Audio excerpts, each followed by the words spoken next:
Okay, thank you, Rabbi Hershkowitz. So today I want to talk to you guys about healthy living, you could say in general. I want to focus a little bit about the different substances that are pretty prevalent around us in our society. And I want to talk to you guys about how we should or shouldn't relate to these things. I want to make sure you guys have the education, the information necessary to be able to make the right and healthy decisions. Let's talk about being a teenager a little bit just for a minute. We have in the development of the human being an interesting thing how Hashem made it. Right? Wouldn't it be great if Hashem made it that when we were just starting to think about how should the rest of our lives be, kind of in these years, in the next few years, wouldn't it be great if we were 75 years old at that time, thinking about how should the rest of our lives be and making decisions based on that, as opposed to 13, 14, 15, 16 years old, where we have a little bit of a lack of a developed brain. Let me explain what that means. There's a great book called Brainstorm, which talks all about from a neurological perspective. This is shown in countless halachas and chazal. Neurological means brain, study of the brain. So neurology is the study of the brain. Neuro refers to brain. So in the study of the brain, scientists have discovered the following thing, which we have countless halachas and chazal that represent this same understanding. And that is that the brain of a teenager is not fully developed. Modern day scientists want to say it's all the way till 25. Who knows what is something in chazal, in the Gemara, in the halacha, that you're not allowed to do or you're not able to do until after you finish your teenage years. That means even though you're 13, 14, you're bar mitzvah, so your mitzvahs count, your averos count, etc. But there's something you can't do until you're, chazal say, 20, until you finish your teenage years. Do you have any idea what that is? That when it comes to punishments, we have something called dinei shamayim, certain dinei shamayim that you might not be held accountable for. But there's something you can't even do until you're 20, halachically. Yeah. Okay, that's a good one. I wasn't even thinking about that. That's a good one. Okay, so there's a certain age for serving in the military, and that requires it's 20, right? That requires a certain level of maturity, of development. You see it there too. That's a great additional one. The one that I was thinking of, the Mishnah says that when it comes to transactions on real estate, on karka, on land, on property, until a person's 20, the transactions are not applicable. Person can't make transactions on real estate specifically. Your kinyan is a kinyan at 13. If you pick up something and you acquire it, it's yours.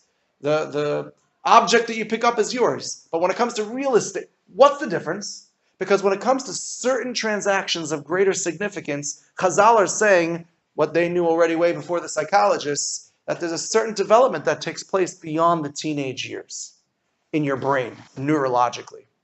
So this book talks all about it from a psychological perspective, and it says teenagers generally are able to assess risk just as well as me and Rabbi Hershkowitz can, just as well as adults can. Meaning, if we look at a patch of ice in front of us and we say, should I step on top of it or not? We'll all have a similar idea of what's the risk in stepping on it for a bruise, for a worse injury, for a broken bone.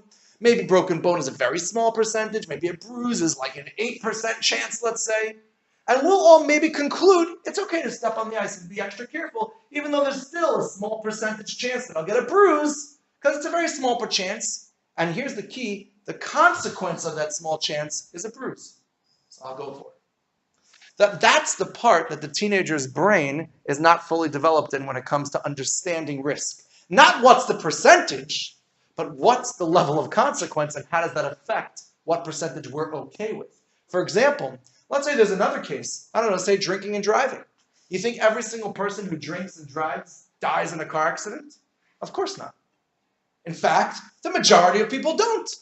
The majority of people who drink and drive do not die in car accidents. But I don't know, I'm just making up the numbers. I don't have the numbers in front of me. Let's just say 15% do, or 10% do, or 5% do, whatever the number is, versus a much smaller percentage, of course, of people dying in car accidents when they're not drinking. So that additional percentage risk, it's small. Chances are, let's say it's 20%. That means 80% are not dying in car accidents from drinking and driving. It's a good bet. Most probably you won't.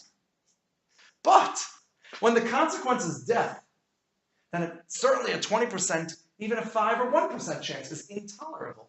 Meaning we don't want to take a risk that's even a small risk depending on the consequence. And that's the part where teenagers, just as you're developing as human beings, your brain is not fully developed, especially in that area. And this book talks a lot about drinking and driving with teenagers. So you have to understand that when we're going to talk about these substances, and you're going to have friends maybe that you see trying some of these things, or you'll hear about different ideas about these things. Maybe you even might have tried it, and you're thinking, what should I do? Should I do it again? Now, you have to understand, for you to assess what the risk is, you're probably right. But for you to assess, is it worth it to take that risk? You're probably wrong.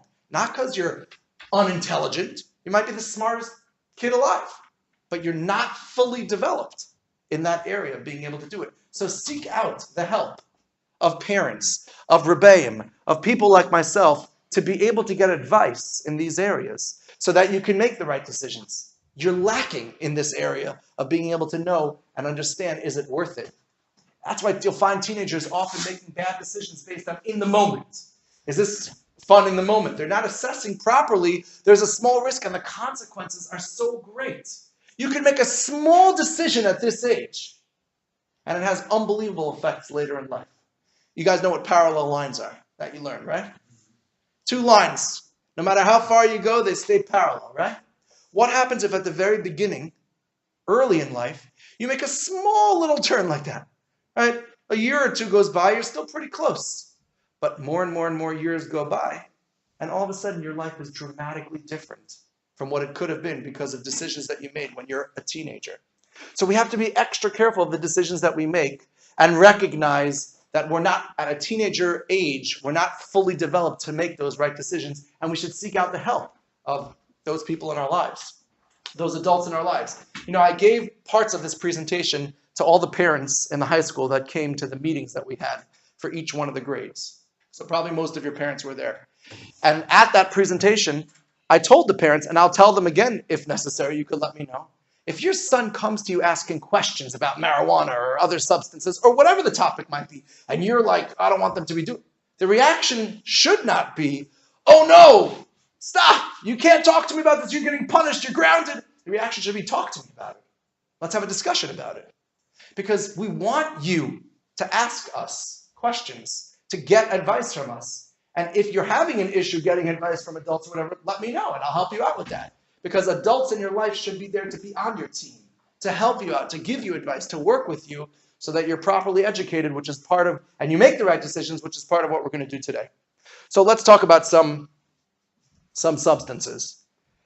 So the first one that is all around us is smoking, and particularly E-Cig. By a raise of hands, how many people here have seen someone they know smoking an E-Cig? Okay, so almost everyone.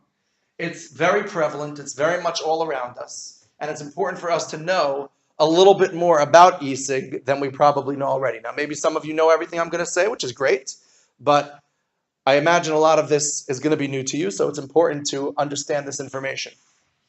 When it comes to smoking, who knows the difference between smoking and E-Cig? What's the difference in terms of the process of making the smoke? Anybody know? Fire and heat. Basically, fire and energy. Fire and heat is a good way of saying it. Essentially, smoking a cigarette is using fire, or what in science is called the combustion process, to ignite materials like tobacco leaves and other things, causing them to smoke, causing certain chemicals to come out of them like nicotine that's in the tobacco leaf. Those chemicals like nicotine go into the smoke, and the smoke gets inhaled into your lungs. The lungs are an unbelievably fast way to get chemicals into your bloodstream, into your brain.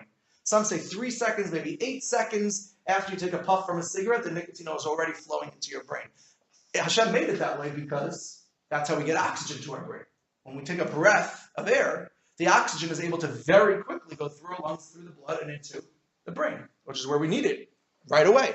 So nicotine gets delivered through that smoke process, but because it's using fire and it's burning the materials, lots of byproducts get produced in that smoke. The easy way of referring to all these bad, dirty byproducts is tar.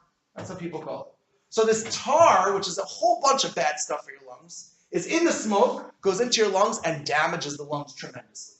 And that we've seen over the decades and decades of research that they've done on smoking, how bad smoking cigarettes is for the lungs, especially. Now we have E-Cig. E-Cig instead, you said, uses heat. Essentially what it's doing with the heat, how it produces the heat is there's a battery. The battery produces an electrical current that runs through the liquid, that heats up the liquid to a much more precise temperature. It's not using fire that just smokes the whole thing, but rather it just vaporizes. It causes a certain amount of steam to come up from that liquid, and whatever chemicals are in that liquid go into that steam and into your lungs. That's essentially what's happening. What is the base liquid of an E-Cig? Anybody know? Yeah. Water. Most people think water, which is one of the biggest misconceptions when it comes to E-Cig. And Juul, by the way, the most popular one around nowadays, is just a company of E-Cig. We'll get into the differences of Juul in a minute. But it's just one brand of E-Cig, essentially, especially when it comes to this.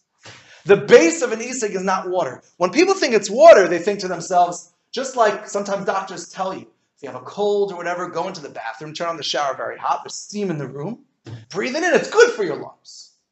Right? So you could think, oh, water steam, water vapor. It's not water vapor at all. There's no water in E-Cig. The base of every single E-Cig liquid, every single one, is some derivative of propylene glycol. Propylene glycol, already decades ago, there have been small studies showing how in monkeys it's bad for lungs. Now, why isn't there extensive human research? Because it was very not normal for human beings to inhale propylene glycol until the whole E-Cig boom 5-10 years ago. Is that one of the ingredients in shampoo? Propylene glycol is found, I don't know about shampoo, could be, but it's found on many food products, which we eat, because it also preserves freshness. And there's an FDA research done on how propylene glycol is safe to eat. But not to inhale. Not to inhale. When we electrify it, when we vaporize it with an electric current and you inhale it, it's bad for your lungs. That's agreed. It's bad for your lungs. And there's more and more studies coming out how it's bad for human beings to inhale.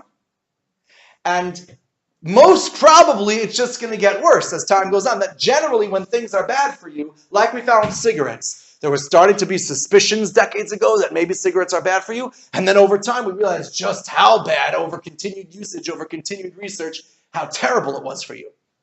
So it is bad for you, and it's most probably going to be discovered to be worse and worse and worse over time. We just don't have enough time to show it yet. But even now we know it's bad for you. So let me be clear. For those of you who have never tried E-Cig, I believe that there are for sure some of you in this room like that, in that category. Take chizik from this. Don't try it. It's bad for you. It's bad for your lungs. End of discussion. There's no E-Cig liquid that doesn't have this as the base. It's what gives if it would just be water, it would be a very thin smoke. People wouldn't like it. What gives it that thick smoke vapor quality is the propylene glycol. Every one of them has it, including Juul. So don't do it. For those of you who are on the fence and you're thinking, maybe I shouldn't, take chizik from this and choose not to. For those of you who have done it, and we probably have all three categories in this room, for those of you who have done it, recognize that it's bad for you. And the less you have done it, and the quicker you stop, the better it is long term. Remember the mashal with the parallel lines. Don't affect yourself now in ways that will have long-standing effects. How much? It's up to Hashem. All sorts of variables in that. But why would you want to play with that risk, like we said at the beginning? What are the chances? Maybe somewhat small, but risk of what? Of terrible consequences. And for what? What's the gain? That's the other cheshbon when it comes to taking a risk. For what gain are you getting? Pretty much nothing. So keep that in mind, propylene glycol. The second chemical that's in many E-Cig liquids is diacetyl. Diacetyl is what gives microwave popcorn its buttery flavor. In fact, in the 1990s, there was a bunch of factory workers in a microwave popcorn factory who were breathing in very concentrated amounts of diacetyl, right? Taking a whiff of a microwave popcorn bag is not going to do anything at all because it's totally not purified and concentrated. But if somebody is in the factory breathing in pure diacetyl like they would put in the E-Cig liquid for certain flavors, what happened is they developed a condition that then became known as popcorn lungs. They had scarring and damage to their lungs. That was terrible. And now there are precautions that have to be taken if you would work in a microwave popcorn factory that uses diacetyl. To eat diacetyl, again, FDA approved, no problem. But to inhale it, very bad for your lungs. And many of the flavorings have it, and almost none of the E-Cig companies advertise the list of ingredients on the package. So you have no idea. Almost all grape flavors have it, but many of the other flavors have diacetyl in it, and it's really bad for your lungs. Once again, you're destroying your body for the rest of your life for nothing. So that is another thing to consider. It happens to be, one of the Talmidim pointed out to me, and he was right, that Juul specifically, which again is just a company brand of E-Cig, same style they have, but it's the same technology, same process, Juul advertises that they have no diacetyl in their E-Cig pods, in their liquids. So they want to say, we're healthier than the rest because we make sure to have no diacetyl. Now, Juul has its own problems when we come to the third chemical, which is nicotine. But that's what they want to say. Just goes to show you, by the way, the truth that even within the companies of E-Cigs themselves, they're trying to use these types of things as a way of marketing that say, hey, we're a little bit healthier, we don't have diacetyl. But many of the companies don't care about that. They want to have the best flavors. And Juul is known to have a less of a variation of flavors than the general E-Cig liquids out there. So that's a second chemical you have to take into account when thinking about E-Cig, the diacetyl. The third chemical is nicotine. Not every E-Cig liquid has nicotine, but remember, they all have propylene glycol, every single one. So it's bad for you. End of discussion.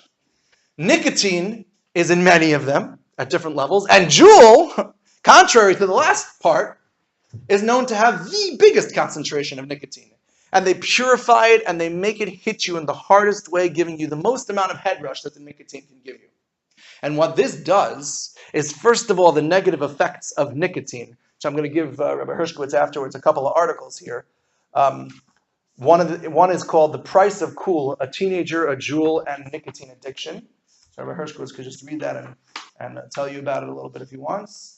There's what pediatricians should know about juuling. And then from the National Institute of Health, there's a whole drug facts sheet on E-Cig, which, when it comes to teenagers and nicotine, also a new thing that it's just nicotine.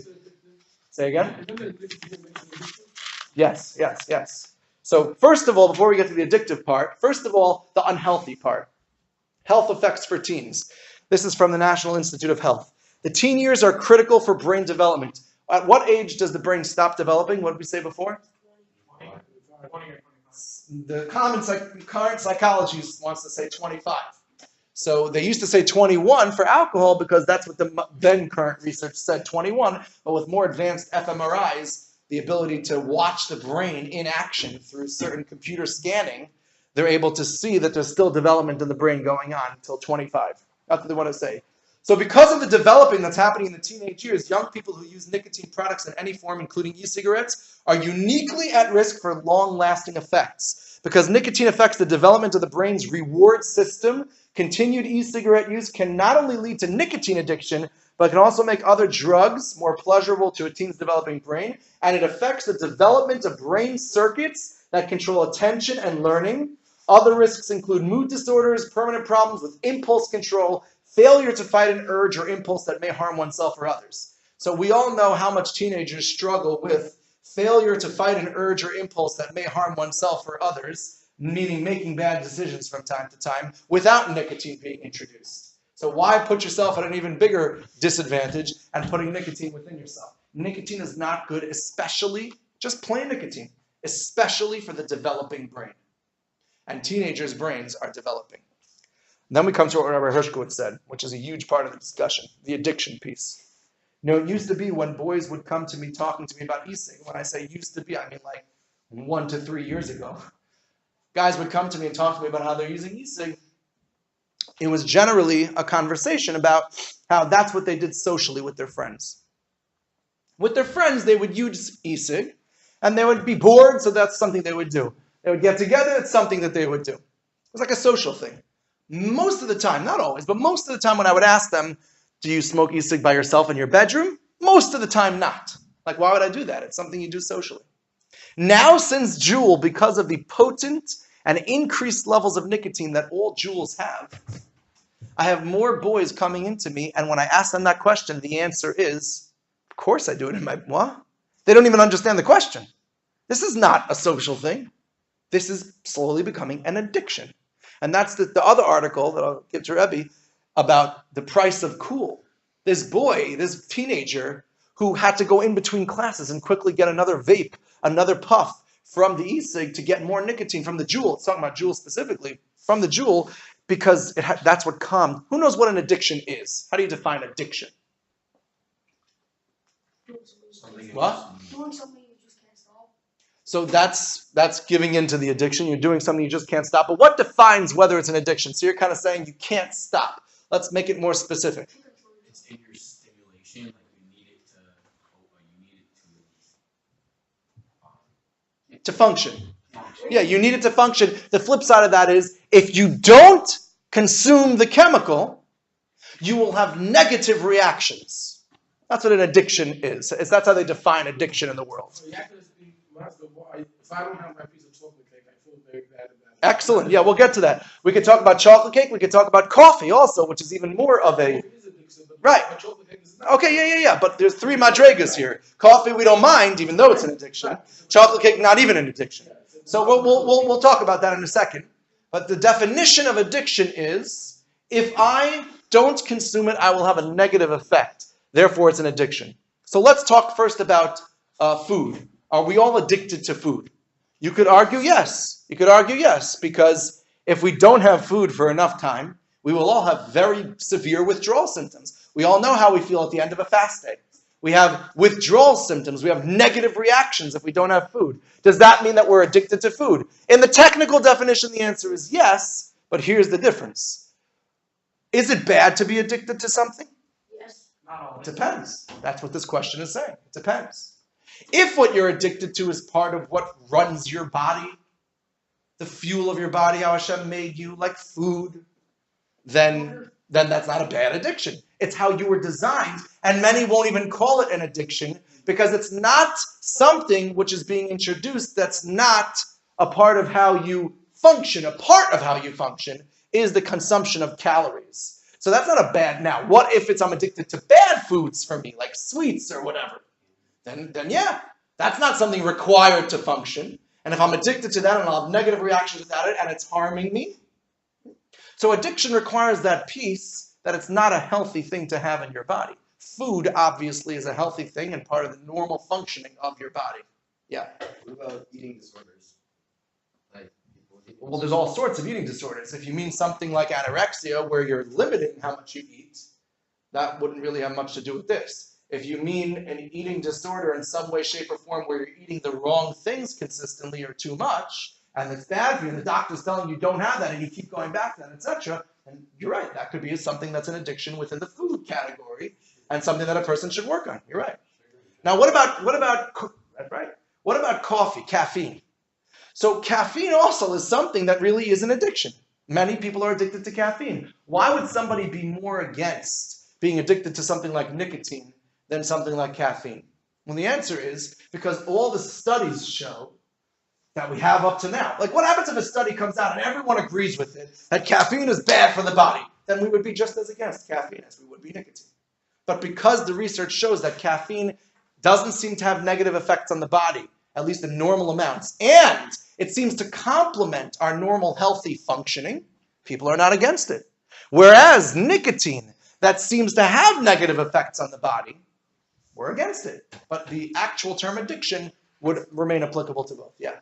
But it seems like by coffee, it's not the caffeine, because like I know people who, if they don't have like a coffee during the day, they'll get like a headache or something. But if they have decaf coffee, they don't get it. Really? The decaf coffee takes the headache away? Yeah, Rebbe, I It has some caffeine. It has a little caffeine. can do it. It's I don't think caffeine is all the same thing. because on the way back from Israel, I took caffeine pill by mistake instead of taking a Yeah, I take them for sleeping pill, and I slept 9 hours well. Even though you have the caffeine in you? Yeah. Wow.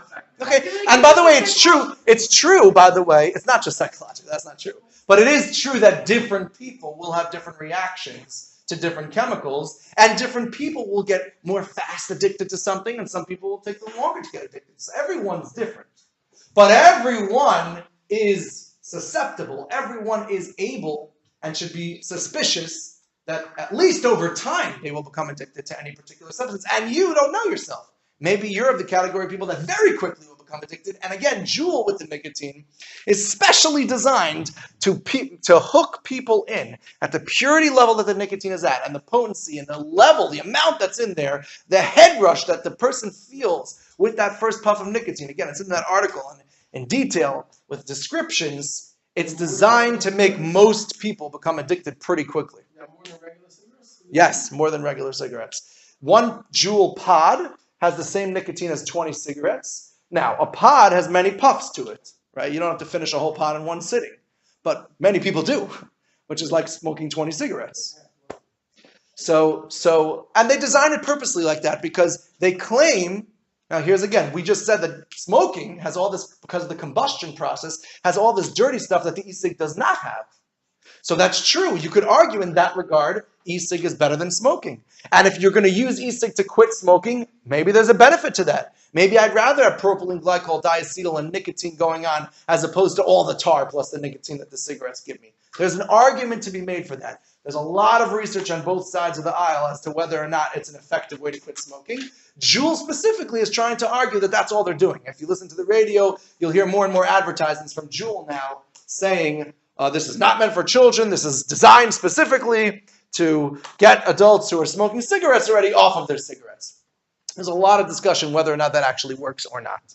Okay, so that's as far as E-Cig, smoking, and Juul. We have to remember propylene glycol, diacetyl, nicotine, all these things are bad for you. They combine for a tremendously addictive quality. There are those who say that nicotine is the most addictive substance out there. That to break a smoking cigarette, a nicotine addiction, is the hardest addiction to break. So we have to understand we're playing... What? Yeah. There are those who will argue that. Or there are those who will say it's on parallel to a heroin addiction from the withdrawal, the level of connection that it forms in the brain of the human being. Bottom line is it's an extremely strong addiction, and it's something that is bad for us whether or not we're addicted. Even trying it one time is not good for you. But what if I try it one time and then I try it again in 6 months and never again? That's it? Did I destroy my lungs? Did I destroy my brain? Of course, probably not. The risk only builds as you keep trying it. But every time you try it, you're rolling the dice. And again, like we said at the very beginning, sure, the risk might be lower when you try it once or twice. But what are we risking and what are we gaining? That's the part that's harder for you to see and makes it so much more important to discuss. Not with other teenagers who share that disability with you, but with adults that you trust, with Rebbeim, with parents. I point out one thing. There's not one guy that's addicted to Juul that took the first one planning. Oh, I just said that in the other classroom. Right. That's right. Now, one guy thought he's going to be addicted when he started. Excellent. So if you think you're different, at the starting point, you're not different. That's right. Maybe the end will be different. But then one guy started planning, I'm going to be a smoker, I'm going to be a Juul. That's right. And that's true like that with every addiction. Nobody in the history of addictions ever starts consuming a certain substance and says to himself, and I'm going to become addicted. Nobody. Everyone says, I'm not going to be addicted. And then many of them do become addicted. So it's really dangerous, like Rebbe's adding, which is a very important point. Absolutely. So that's most of what I want to talk to you about that. It also can easily become a gateway into other forms of smoking. Once you get used to smoking, it's much easier to go smoke other things, which we'll get into marijuana and other things in a minute. But before I continue, I want to just show you a quick little video clip of a little bit of a animation when it comes to addiction specifically. I have to wake this up. Okay, so it's an addiction animation.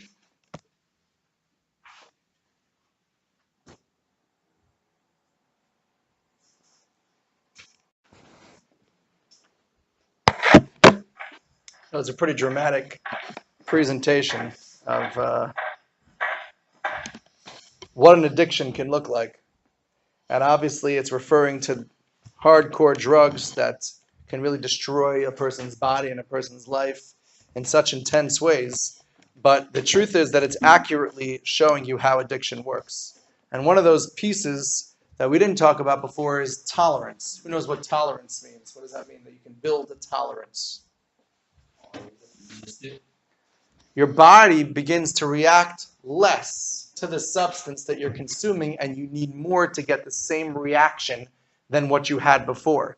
So even though in the video it's showing this little caricature just continuing to consume and getting less and less of a feeling, what usually happens with substances, with drugs, including with nicotine and other things, and alcohol and everything, is that as the tolerance builds, that means each time you take it, you have less of a reaction. You say to yourself, hey, I don't feel the same way as the first time or second time I did it. Let me take more.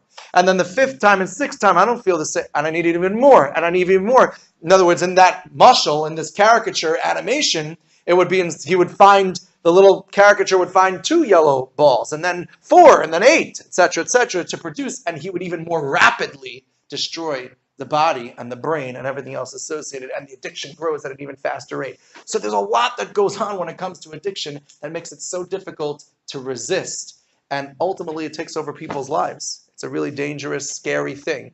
Once again, one small decision at your age can put you on a trajectory to go down that path that's so difficult to get off of.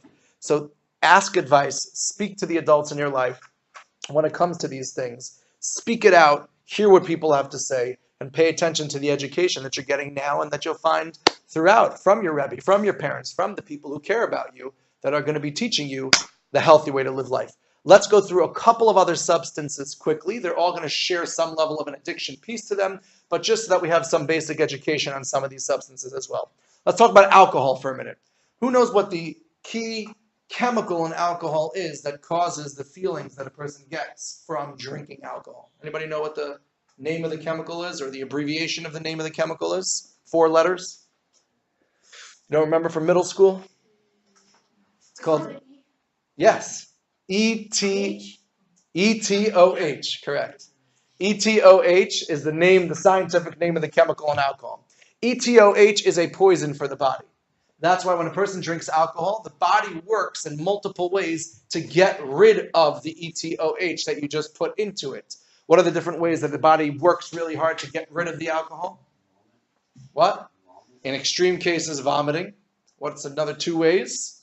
Going to the bathroom would be one, and sweating would be another. Which is why often when people drink a little bit too much, they'll sweat more, they'll need to go to the bathroom more, and then if it really gets too much, they'll end up throwing up. The body's working to get rid of a poison that you just put into your body. Now let me be clear. Alcohol is something that Chazal talk about all over the place. The Torah talks about in terms of it being something that enhances other parts of life. Mitzvos involve alcohol in various applications and at certain times of the year, right? Kiddush, Arba Kosos, Purim. Alcohol is involved in different mitzvahs and different times of the year, etc. Chazal are clear throughout that it's never about the alcohol. Never is any mitzvah all about the feeling of the drunkenness from the alcohol. The alcohol is there as a secondary supplement, as something that we use for the mitzvah, as something that we use in the context of the mitzvah or the day or the Yom Tov or whatever. It's never the ikr and everything else is tuffle. It's not, today is a day of getting drunk, and by the way, we read Megillas Esther, and by the way, we do Shalach Manos. It's today is a day that we have a Yom Tov and that we have mitzvos, and then, by the way, alcohol is a part of that. So Chazal speak positively about alcohol.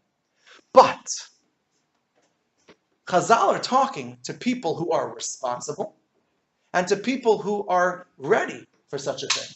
At your age, as we just said, your brains are still developing. An argument can be made at the maturity level that you have and even at the biological level that you have. It's not appropriate. It's bad for you to be drinking alcohol beyond just being Yotzei Kiddush. And there's a good argument to be made for that. For those of you who are accustomed to that and keep that, that's amazing. Something to be praised. So we have to recognize the harmful effects of alcohol and how it is a poison. It's bad for your brain. It's bad for your liver. It's bad for your blood vessels. It's bad for so many parts of your body. It's not something to play around with.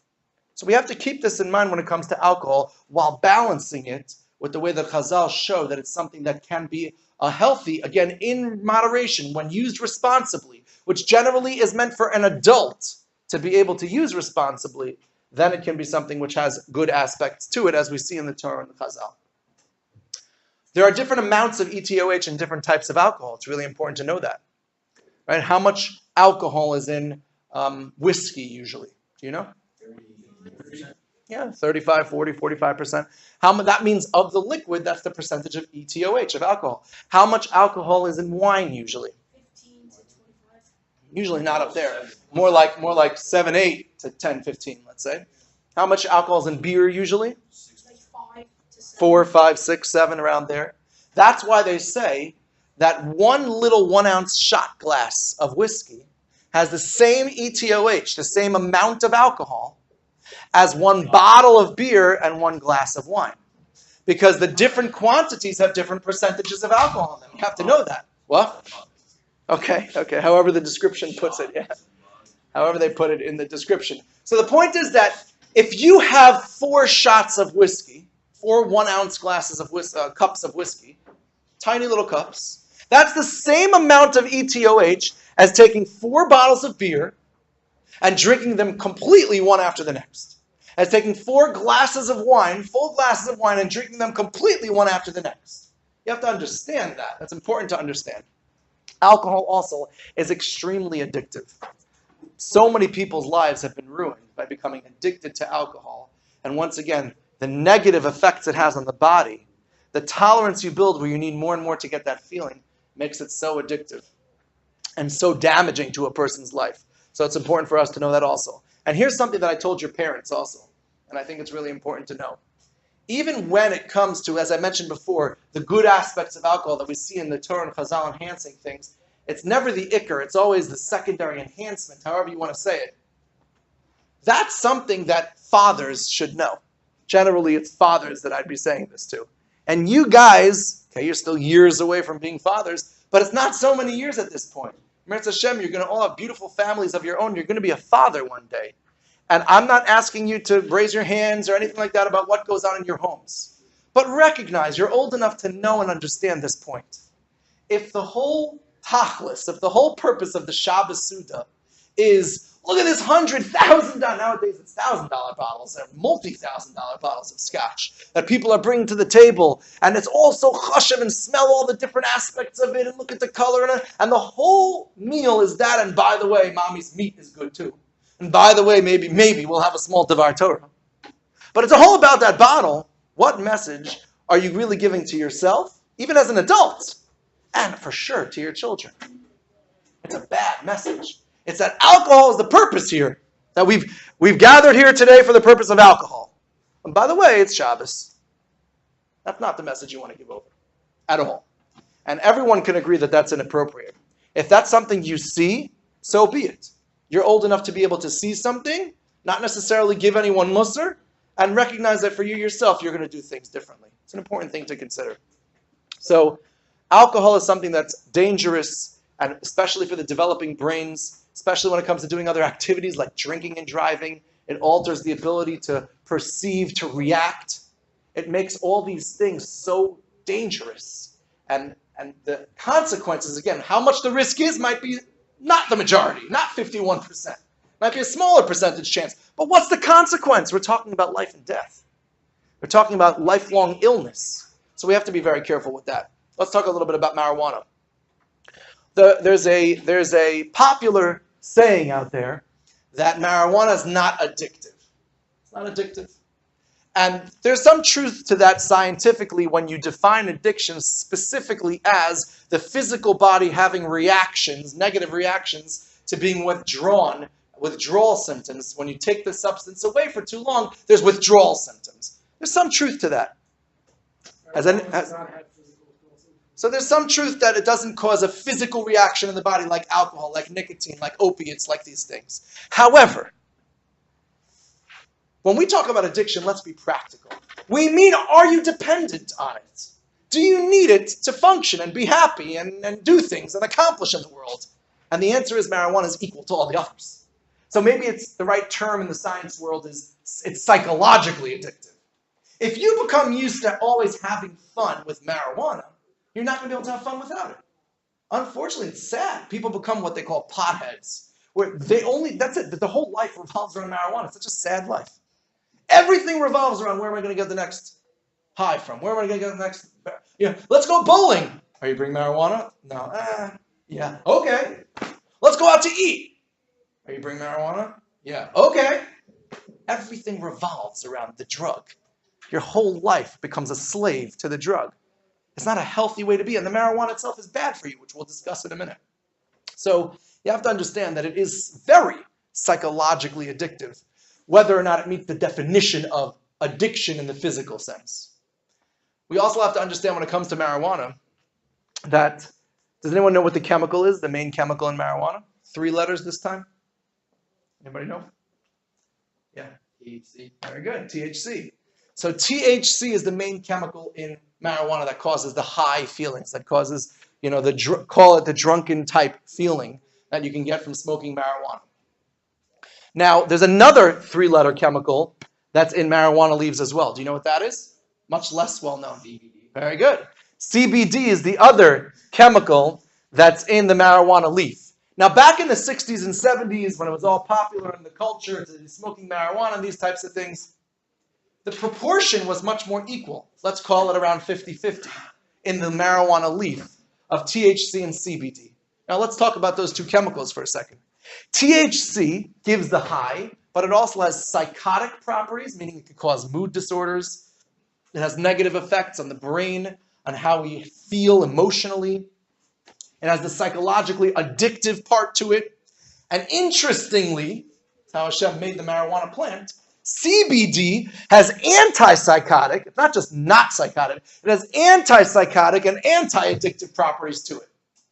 By the way, CBD often is enough for people who need marijuana for nausea and chronic pain. CBD is often enough for that, which means that's a good test to see why exactly the person wants the marijuana.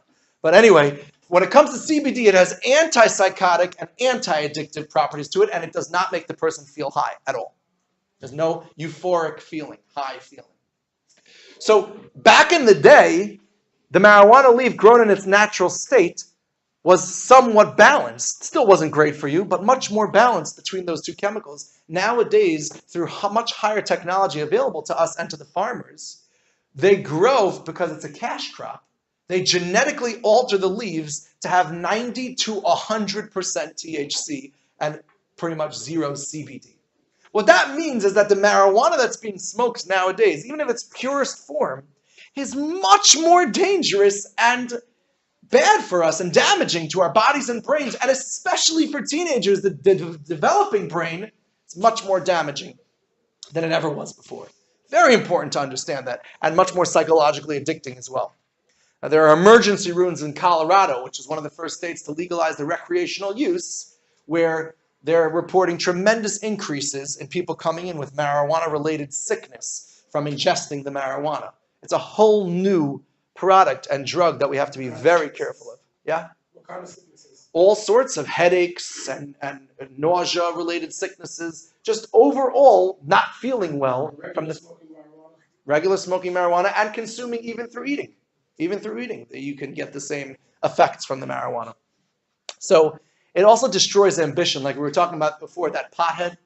For whatever reason, however this can be explained, generally marijuana, perhaps like other harder drugs, but it's very clear by marijuana, people who use it and then use it again, their whole ambition for life just seems to fade away. And everything just revolves around that drug. It's a very sad thing to see. And obviously it's going to be a gateway into more intense highs.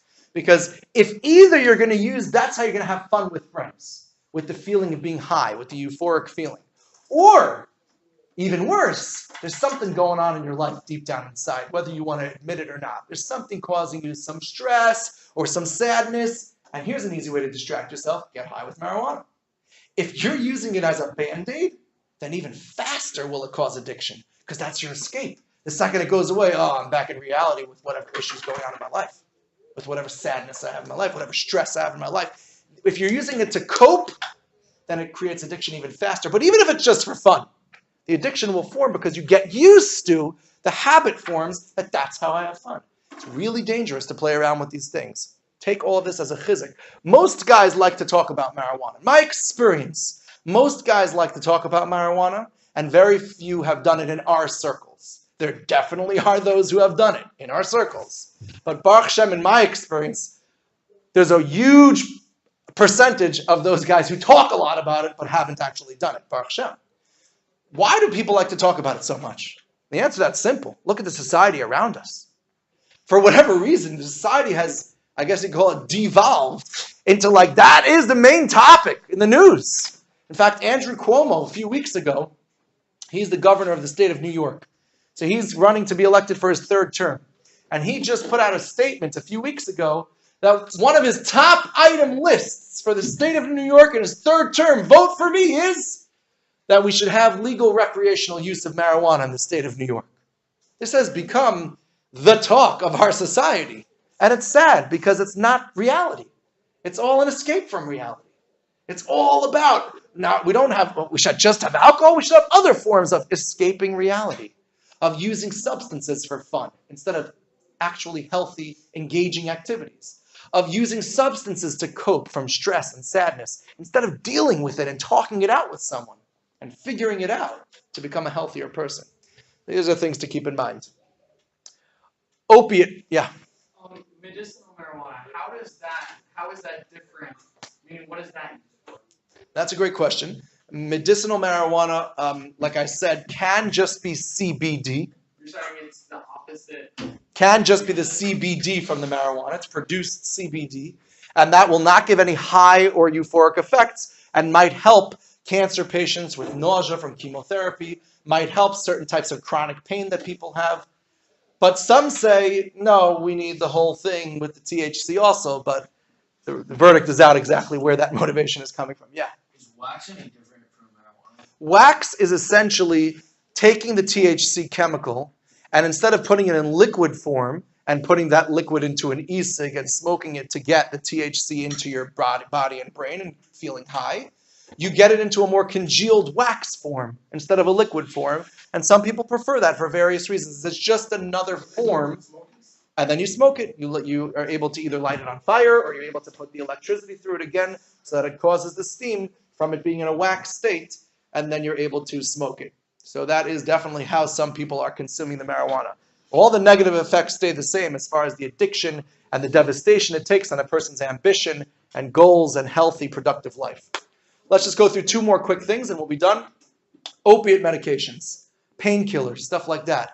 They are in the same class as heroin. These powerful painkillers are extremely addictive. Like what I mentioned before, nicotine is one of the most addictive chemicals out there. Those who say maybe it's not the most, that's because heroin and opiates are going to be one level above it in terms of how physically addictive it is, besides for the psychological addiction and how much it affects a person and his ability to function. These are hardcore drugs that should not be played around with. There's a push in the world that even adults shouldn't be given them because adults take them in an okay amount. And then once they take them, there's certain feelings and addictions that start to develop. They can't stop taking them, and it's a terrible thing. And because the tolerance, like we said, to get the same feeling, what was one pill now needs to be 2 pills, then needs to be 3 pills, then needs to be 6 pills, and so on and so forth. And it becomes very, very dangerous to the body, to the liver, to the brain, to all parts of the body. So it's important to understand how dangerous these pills are and how much, especially at our ages, we must absolutely stay away from them unless necessarily prescribed by a doctor, and even then to only take them exactly as the doctor says. And finally, I'm going to mention one more substance, but it's not going to sound like a substance, and that is technology. So why would I bring in, anybody have any idea why I would bring technology into a discussion on substances? So on the surface, at least, you have that they can both be addictive, correct? But there's something even deeper connecting the two. Isn't there like something released in your brain? Very good. How does marijuana or alcohol, how do these chemicals, the ETOH, the THC, what do they do to make you feel high? We know nowadays how these things work to an extent. It's not those chemicals making you feel a certain way. It's those chemicals affect balances of the brain's chemicals. And those are the feelings that you're feeling. There are neurotransmitters, those are just chemicals in the brain, that all, depending on the balances, affect our mood, affect how we feel, affect all sorts of our perception. Those are serotonin, norepinephrine, and dopamine, to name the 3 major ones. Dopamine most primarily is the one that's affected and affects our mood and our feelings, our happiness, our excitedness, all sorts of things that are associated with the high feeling. And in a normal person, everything's in balance. We're in a generally good mood, and we go about our lives. A person can increase his dopamine levels in a normal, healthy way from having a geschmack in a tosos. A person can increase his dopamine levels from making a good shot in basketball. There are all sorts of healthy ways to affect the balance, but the healthy ways all don't make things out of whack. They're not artificially introducing a chemical that ruins the balance and then makes you need more, etc., and the whole addiction process happens. In the same way, listen carefully, that marijuana and alcohol and opiates and heroin affects balances of these chemicals in your brain in different ways, in the same way that that's what's happening, these devices are designed, by the way, by teams of psychologists. Right? Fortnite has psychologists on its staff to develop the games, to develop the social media apps in ways where there are small rewards given every certain increment. Depending on your behavior, it could be different for you. Then there's going to be a certain flash and a certain buzz at that point. Then there's going to be a reward if you go onto the game every single day for 30 days straight, you get an extra reward. All sorts of psychological tricks, manipulating the neurochemicals in your brain with the visual stimulus and the audio stimulus and now the VR that they want to put on top of us, where instead of playing the game like this, you're playing the game in the game with goggles on. All of this is designed to hook us in with using as much psychological chachma as they could possibly use to get us addicted, because after all, they make money from that. So we have to understand the addictive quality of technology. This is besides, of course, the inappropriate materials that can be accessed on technology, and therefore, between the two, it makes so much sense for none of us to have these devices, especially at your age as a teenager. You're developing your abilities to assess risk, and the consequences of that risk and the decisions that you make are lowered than an adult. To not have the device is obviously common sense, the lechatchila way to go. You want to, even if you end up having one as an adult, you want to be able to wait till you have the advantages to resist, to control, to put the right time limits, to not allow yourself to be drawn away endlessly by these things. And you can become addicted to them very easily. Obviously, that's the right way to do it. Realistically, for those of us that have these devices in one way, shape, or another, we have to control it as much as we can. It's so important for us to place time restrictions on ourselves. Again, the filters and everything else to make sure as much as possible we don't see the inappropriate things that are poison, even for our brains, and kol shekain, certainly for our neshamos, of course. But even modern day psychology is recognizing just for the physical brain, for our emotions, for our perception of the world, how bad the inappropriate materials are for us. Nothing to do with the neshama. And then you take into account the neshama, it's even how much more times worse. That what we're doing to ourselves with the inappropriate stuff. That all is a given that we have to stay away from that. Just playing what you might call an innocent game, not a not inappropriate thing, is not good for us from an addiction standpoint. It draws us in, we can't get out, and at your age especially, it's so much more difficult to control it, and we have to put time limits and restrictions on ourselves if we're going to engage with it, so that we avoid the addiction from happening. It literally is manipulating the chemicals in our brain, just like the substances we're talking about today. Very important thing to consider and to think about. So bottom line is that we discussed how there are all sorts of reasons for fun and to cope with emotion and stuff like that people will use substances. Same thing with technology. Person wants to have fun that way, and that's how the habit develops. Person is feeling sad or stressed, he gets away from it through the technology, the addiction forms even faster. We have to be careful with all of these substances. We have to be careful with the decisions that we make. And I could only tell you, the easiest piece of advice I could give you is don't just make these decisions on your own. Don't just jump into it. Think about it and ask.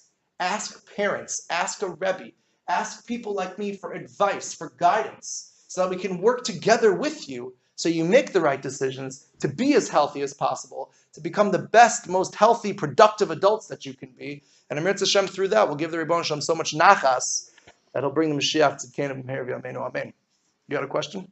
No, what I was saying is Steve Jobs, he said that after they came out with the iPhone, that they knew beforehand how addicting it would be, but they still released it, and they did that so that it would sell for more.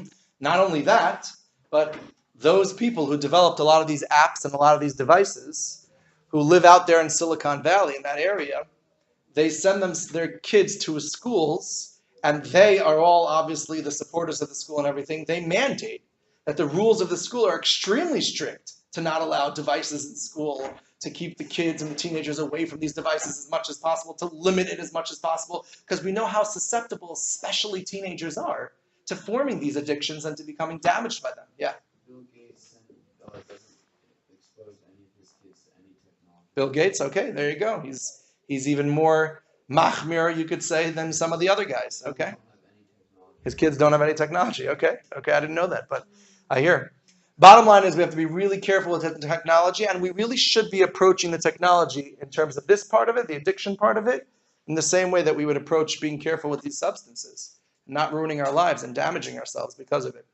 So if a guy doesn't buy his kids cigarettes, he shouldn't buy his kids a smartphone either. I mean, But they'll be parents. They should not buy their kids smartphones. it's definitely a concern. It could be argued that even limited usage of cigarettes is bad for your lungs, whereas limited usage of the device, if it's not inappropriate, is not there to make an addiction or causing bad thing. You could argue that, right? If let's say a person only or what they're going to do on the device. And by the way, there's a big difference between buying a device for the child, which means here is a device, now let's see how much we can limit it, versus there's a device at home that I let you use. It's much easier to create time limits and restrictions if there's a device at home that I allow you to use from time to time than buying it. So that's also something to consider. But yes, definitely there is a parallel between the cigarettes and the device, especially if it's allowed to just be used as much as you want, and you're left up to your own devices to choose and figure out how to not become addicted to it and how to not use it too much.